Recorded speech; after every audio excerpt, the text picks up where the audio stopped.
Selamat pagi, Bapak Ibu semua. Perkenalkan dengan saya Nathan sebagai Solution Engineer dari Autodesk Media and Entertainment di Sinex Metro Data Indonesia. Hari ini kita bakal membahas mengenai Visualize and Animate Your Imagination. Jadi kita akan membahas bagaimana Autodesk Media and Entertainment dapat membantu kita dalam melakukan workflow project animasi kita.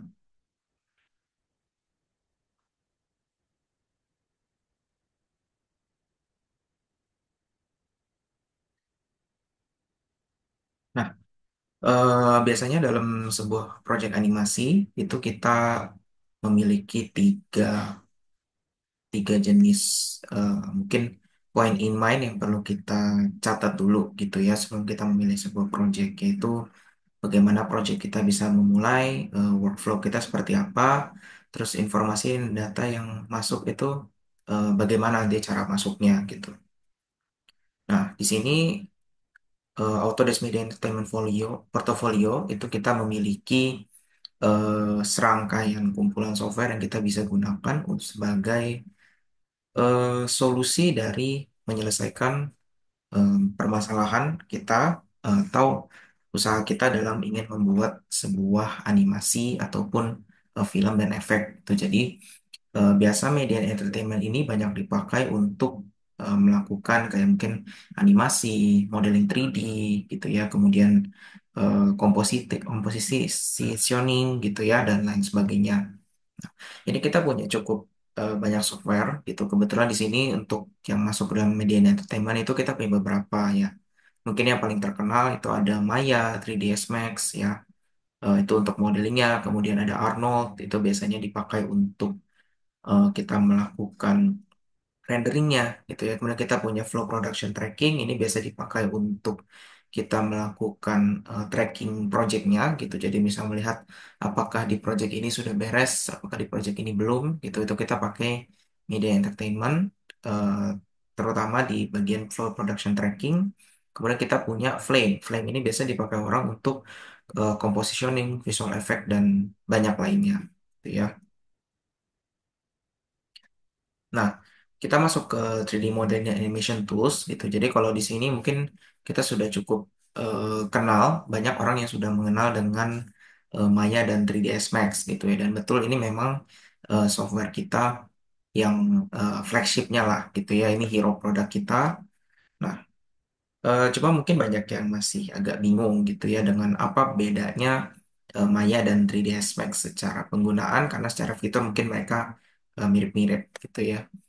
Nah, 3ds Max itu biasanya kita pakai ya itu untuk modeling-modeling ya, berupa visualisasi arsitektur gitu ya, terus objek-objek yang memerlukan modeling secara kompleks kayak misalkan komponen-komponen kecil-kecil ya yang ada part-part kecilan gitu. Kemudian ada juga kalau di game industry itu biasa orang pakai untuk environmental modeling gitu. Jadi mereka pengen melihat mau modelin gitu ya itu yang detail-detail gitu ya, yang perlu efek-efek yang jadi sifatnya bukan yang untuk punya efek-efek tertentu, tapi untuk bikin lingkungan, bikin pohon, bikin apa yang eh, mungkin ya mungkin perlu banyak mekanis kalau di sisi kayak mechatronics atau apa gitu ya. Itu biasa orang pakai 3ds Max gitu.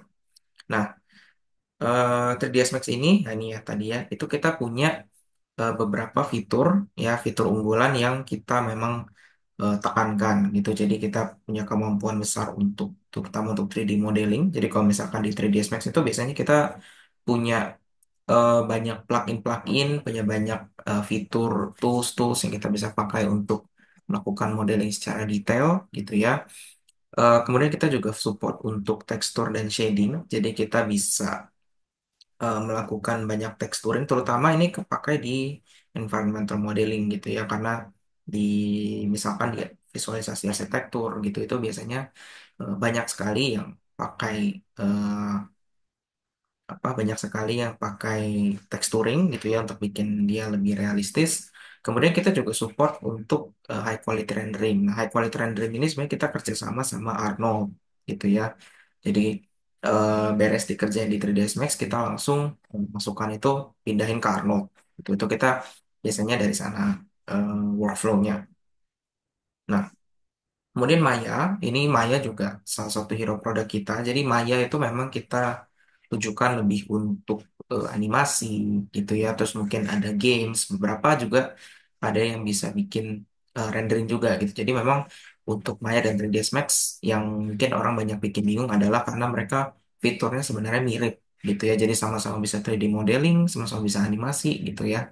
Nah, Maya ini sebenarnya lebih berfokus ke arah memang ke arah animasi gitu. Jadi ketika kita perlu melakukan rigging, ya bikin games yang mungkin karakternya perlu movement-movement tertentu gitu ya, itu kita biasanya banyak yang pakai Maya gitu di sana karena memang secara tools, secara interface itu lebih fleksibel di sana gitu ya.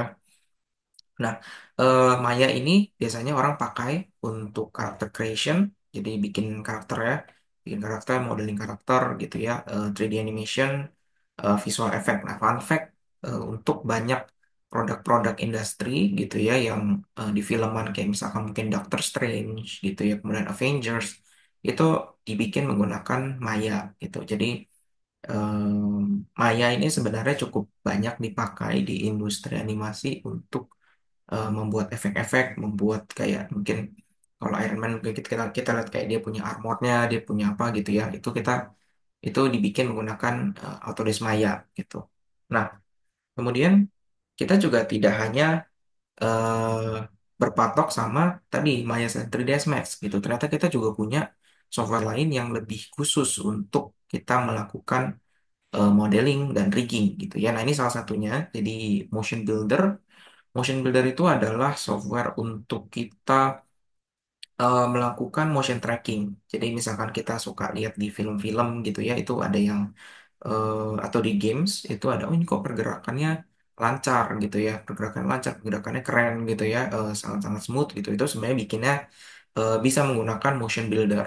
Jadi pakai teknologi motion capture gitu ya. Kemudian kita nanti akan mendapatkan disesuaikan sama riggingnya kita gitu. Jadi nanti orangnya sendinya di mana, dia punya kaki harusnya di mana, pergerakannya gimana, itu kita tidak perlu lagi melakukan point by point animation gitu ya, rigging satu-satu pakai IK atau pakai FK itu nggak perlu. Itu kita bisa otomatis, nah itu kita bisa pakai motion builder. Ya, jadi fokusnya, fungsinya untuk ke animasi, beres dari sana kita mau bawa itu ke dalam Maya, itu juga bisa. Gitu.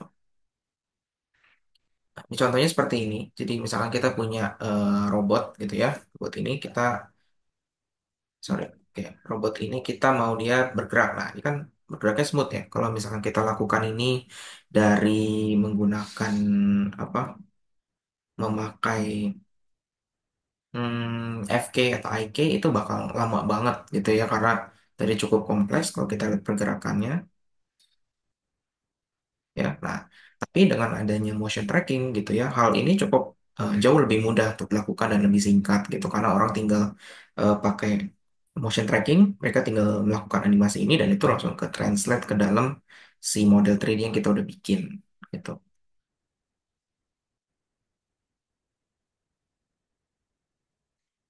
Ya, nah ini seperti ini interface-nya.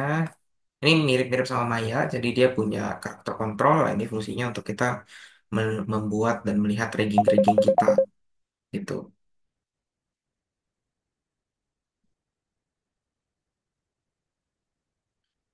Nah, ini kita punya Matbox.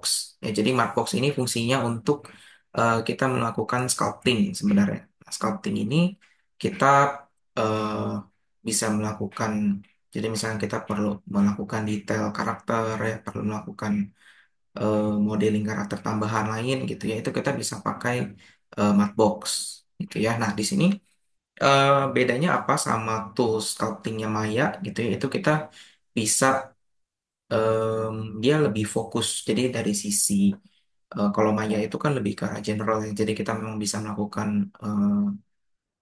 melakukan sculpting, tapi kita juga bisa melakukan banyak hal lain gitu. Nah, ini mungkin kadang-kadang bikin kita jadi agak terfokus gitu karena kerjanya jadi banyak. Nah, ini kita bisa pakai Mapbox untuk memfokuskan si pekerjaan itu.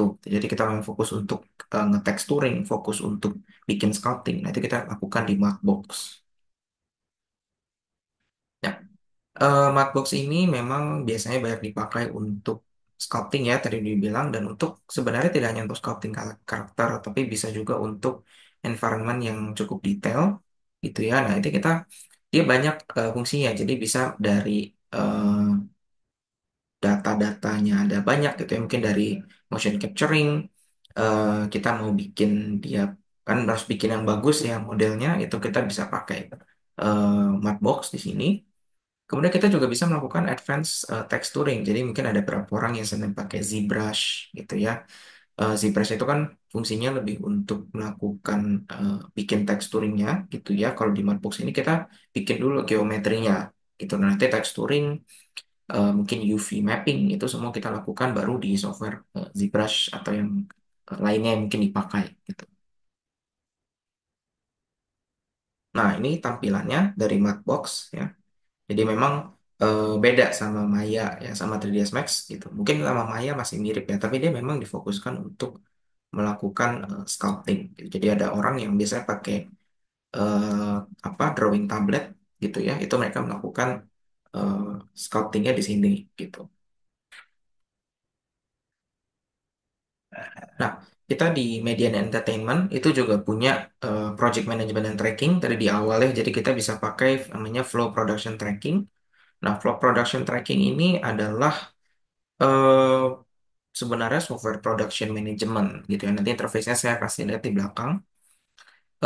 Awalnya itu sebenarnya datang dari ranah animator gitu ya. Itu sebenarnya udah banyak dipakai gitu ya. Jadi pada zaman dulu sebelum 2020 atau pre-COVID itu yang namanya manajemen produksi di studio besar itu tuh udah banyak sekali dipakai gitu ya, tapi fragmented, jadi tergantung penggunaannya apa gitu. Jadi mungkin kalau di sini ada apa itu production tracking yang menggunakan Excel ya, Airtable, Monday.com gitu ya untuk schedulingnya kapan harus beres gitu ya. Review ada yang menggunakan Loop ya, ada mungkin ada yang menggunakan software lain. Kemudian kita juga punya memang yang all in track kayak misalkan F-Track dan Frame.io gitu. Nah, eh, kenapa kita tidak pakai lagi gitu ya dari beres COVID gitu ya, sebenarnya karena adalah produk-produk yang di atas itu mereka biasanya eh, bukan merupakan cloud service gitu ya, sedangkan kita pas zaman COVID itu kan kita memang banyak aktivitas dilakukan lewat Zoom ya, lewat online meeting gitu ya. Sedangkan kita butuh jadi kita butuh software yang memang bisa on demand premise, kita bisa melakukan itu via cloud, semua berjalan di cloud computing. Nah, flow production tracking ini hadir sebagai solusi untuk kita melakukan itu gitu. Jadi kita punya generative scheduling, punya flow capturing itu kita banyak melakukan di situ gitu ya, bergerak si FPT ini. Nah, interface FPT itu kurang lebih seperti ini gitu. Jadi kita memang beda banget ya sama yang tadi kita punya beberapa dokumen manajemen lain. Itu kita kalau di sini itu biasanya kita memang tujuannya bukan untuk si animator ya. Jadi untuk orang yang ngesupervisinya gitu, dia mau lihat, oh ini dia bisa gini gini gini gini ya. Ini udah beres belum sampai sini, progresnya berapa persen gitu ya. Itu dia tujuannya FPT seperti itu. Nah, kita memang mengemphasis FPT ini untuk melakukan akselerasi produksi gitu ya, dan untuk kolaborasi. Nah, kita juga mengintegrasi ke banyak creative apps. Jadi misalkan tidak hanya produk Autodesk, tapi misalkan kita pakai Photoshop, ya pakai Adobe, itu kita semua support gitu ya, Premiere Pro ya, dan banyak lainnya itu kita support semua di situ.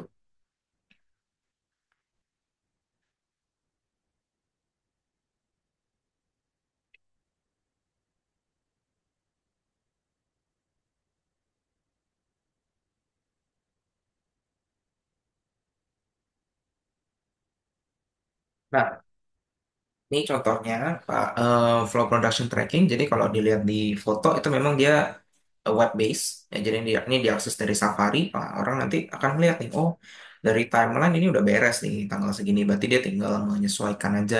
Terus dia bisa ngeliat ini udah beres belum, itu belum beres belum, hasilnya seperti apa ya. Nah itu seperti itu cara kerja dari flow production tracking. Nah, production tracking ini juga sebenarnya kita di supercharge sama yang namanya Autodesk AI gitu ya. Jadi kita untuk melihat apakah jadwal yang kita tetapkan ini terlalu cepat atau terlalu lambat, itu kita bisa support dari FPT. Itu ya kita tahu, oh dia bisa beres di tanggal segini, segini, segini, segini gitu ya. Itu dia bisa lihat, oh ini terlalu cepat kayaknya, oh ini terlalu lambat gitu. Jadi dia lihat dari based on data-data yang kita lakukan sebelumnya gitu ya. Nah, kemudian kita juga support untuk collaborate di cloud itu berupa jadi kayak mungkin kalau di gambar ini kita misalkan punya animasi ya. Biasanya kalau kita menganimasikan orang itu kan cukup rumit karena eh, biasanya orang itu kalau kita ngerigging gitu ya itu tuh banyak yang kayak naik turun dia punya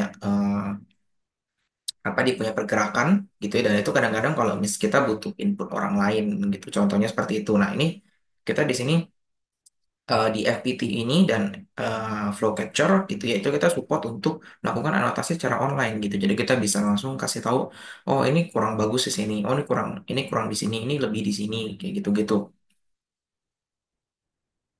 Nah ini contohnya jadi kita bisa lihat ya ini orang ini ada yang ngasih ngasih input gitu looks good but needs a little work gitu. Nah dia bisa ngelihat secara lebih detail di cloud gitu ya, dan dia langsung ngasih input gitu sehingga orang yang animasiin juga langsung bisa ngerjain di softwarenya gitu ya. Nah ini kalau misalkan udah banyak, jadi dia supportnya memang banyak ya. Untuk di sini mungkin kelihatannya ada 3ds Max, Maya ya, ada Photoshop juga ada. Kemudian ada Nook dari software-software Nook. Kita juga bisa nge-publish juga sebenarnya. Jadi misalkan em, di sini harusnya ada. Nah ini contohnya seperti ini di Maya ya. Jadi dia user interface nampilnya di sini gitu. Kita udah bikin seperti ini, kita tinggal nge-publish gitu ya. Oh ini kita udah bikin segini, publish di sini. Kemudian kita bisa ngeliat di sini ada metadata dan lain sebagainya, siapa yang ngerjain dan lain-lain itu semua ke tracking di sini gitu.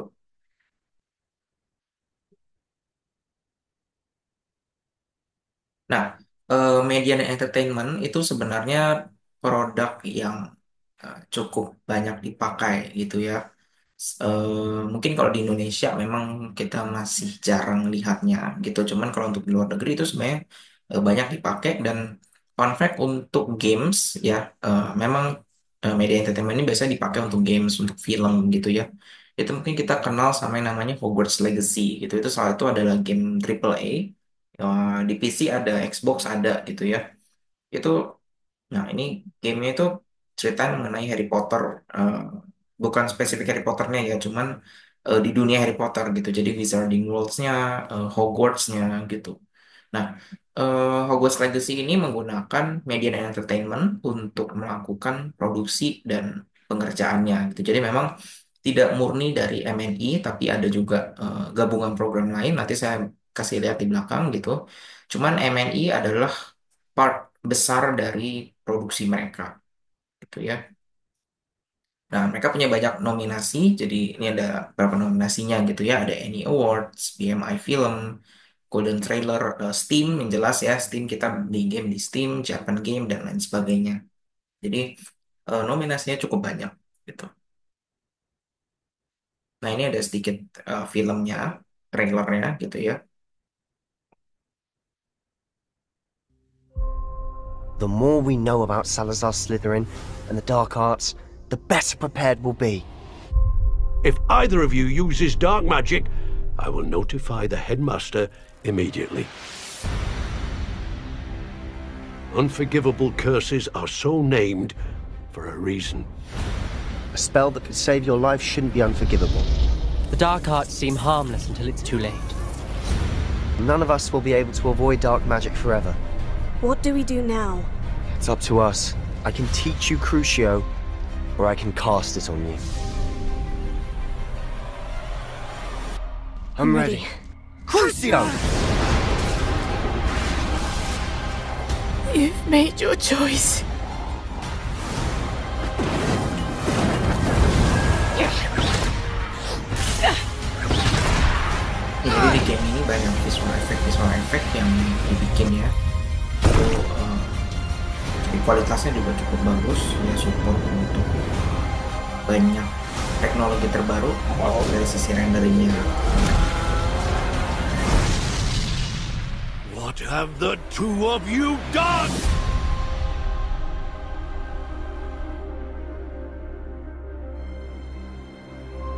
Game ini udah sekitar dari tahun 2023 sebenarnya rilis di Steam.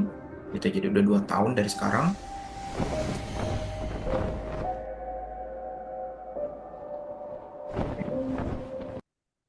Nah, di Hogwarts nih kalau kita lihat ya sebenarnya dari sisi animasi dan visual gitu ya ini kita memang menggunakan support untuk ray tracing gitu. Ray tracing itu biasanya em, apa ya teknologi baru, nggak baru sih sebenarnya teknologi untuk jadi dia ngerender cahaya dan pantulannya gitu ya itu berdasarkan metodologi fisika gitu. Jadi memang ada pantulannya di mana, dia harus landingnya di mana itu dia semua dikalkulasi sehingga kita mendapatkan pencahayaan yang cukup akurat gitu. Itu kemarin kalau nggak salah di video sebelumnya itu kita sempat bahas juga ya mengenai ini. Jadi dari sisi BRDF, bidirectional ray fluid tracing misalnya ya. Itu teknologi untuk melakukan pantulan cahaya gitu. Nah, biasanya banyak digunakan di modeling seperti ini. Itu biasanya dipakai untuk bikin gambar yang lebih realistis. Nah, ini contoh beberapa screenshotannya gitu ya.